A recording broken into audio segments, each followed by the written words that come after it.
माता सीता ऋषि वाल्मीकि के आश्रम में आ तो जाती हैं, परंतु उनका मन अयोध्या में श्री राम के पास ही लगा रहता है और अपने पुराने दिनों की याद में ऐसी खो जाती हैं कि ऋषि वाल्मीकि उनके सम्मुख आकर खड़े हो जाते हैं, परंतु उन्हें उनका एहसास तक नहीं होता है। तब पुत्री किस सोच में डूबी हो? कुछ नहीं गुरुदेव, बैठे बैठे मन यूं ही अयोध्या पहुंच गया। यदि मन से बार बार अयोध्या ही भागना था तो अयोध्या छोड़ ही क्यों थी? मन है बार बार उनके श्री चरणों में चला जाता है। पुत्री, मन का तो स्वभाव ही यही है कि वह इधर से उधर भटकता रहे। मनुष्य यदि अपने मन के अधीन हो जाए तो मन उसे भी अपनी तरह इधर से उधर भटकाता रहता है।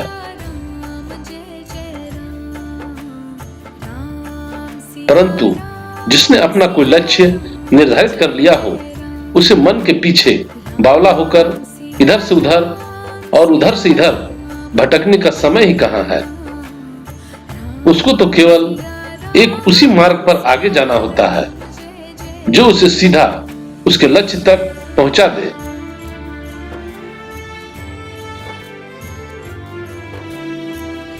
पुत्री, तुम एक लक्ष्य लेकर चली हो। तुमने पूर्वजों के सामने जो एक शपथ ली थी उसे याद करो। तुमने कहा था, मैं मिथिला नरेश राजा जनक की पुत्री सीता अपने महान पति अपने भगवान श्री राम के चरणों की शपथ लेकर वचन देती हूँ कि आज के पश्चात मेरी छाया भी आपके पवित्र राजकुल पर नहीं रहेगी। मैं अपने नाम का भी त्याग करती हूँ, जिससे ये कलंकित नाम किसी के जिह्वा पर न आए।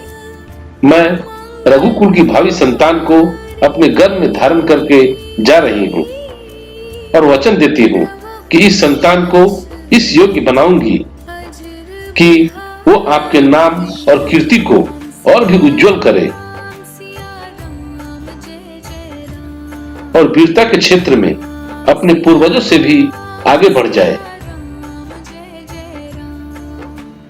तुमने जिस संतान को उन पूर्वजों से भी बढ़कर प्रतापी और वीर बनाने का संकल्प लिया है, उस संतान पर क्या ये हर समय की उदासी या मन के भटकन की संस्कार डालना चाहती हो?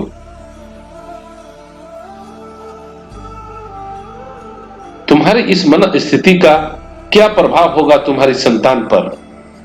तुम्हें अपने मन में निराशा और उदासी को स्थान ही नहीं देना चाहिए।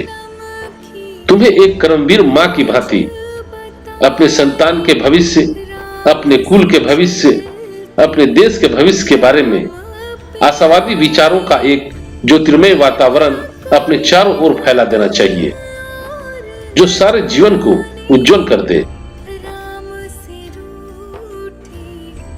पुत्री, जिन्हें भविष्य का निर्माण करना होता है, वो मन के अधीन होकर नहीं चलते, मन को अपने अधीन कर आगे चलते हैं। सो पुत्री, मन अश्व पर लगाम डालकर उसे अपने लक्ष्य के रास्ते पर चलाओ।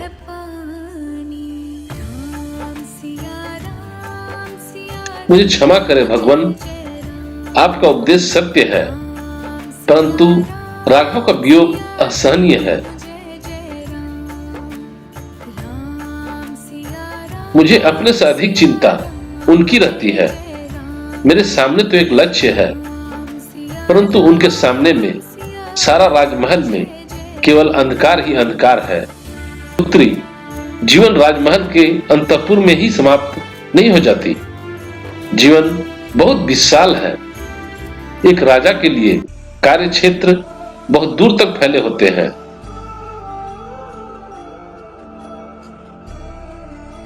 राघव कर्तव्यरत होकर संभल जाएंगे, परंतु यदि तुम नहीं संभलोगी तो वो भी नहीं संभलेंगे।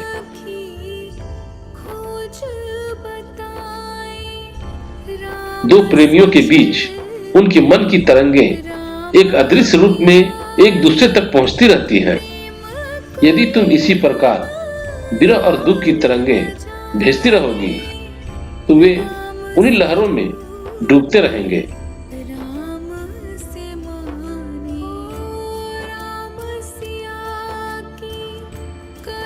तुम्हें कर्तव्यपरायणता का, वीरता और आशा की ज्योति तरंगे उनकी ओर भेजनी चाहिए, तभी तुम उनकी सच्ची सहायता करोगी। पुत्री, इस विरह और निष्क्रियता के अंधकार से निकलो और एक ज्योतिर्मय उज्जवल भविष्य के निर्माण में व्यस्त हो जाओ।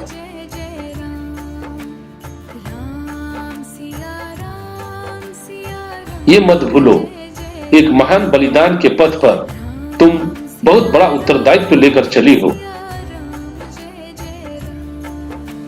ऐसा लगता है गुरुदेव, जैसे नदी की डोलती लहरों में से निकालकर मुझे स्थिर धरती पर खड़ा कर दिया। आपको सत सत प्रणाम, मुझे आशीर्वाद दीजिए।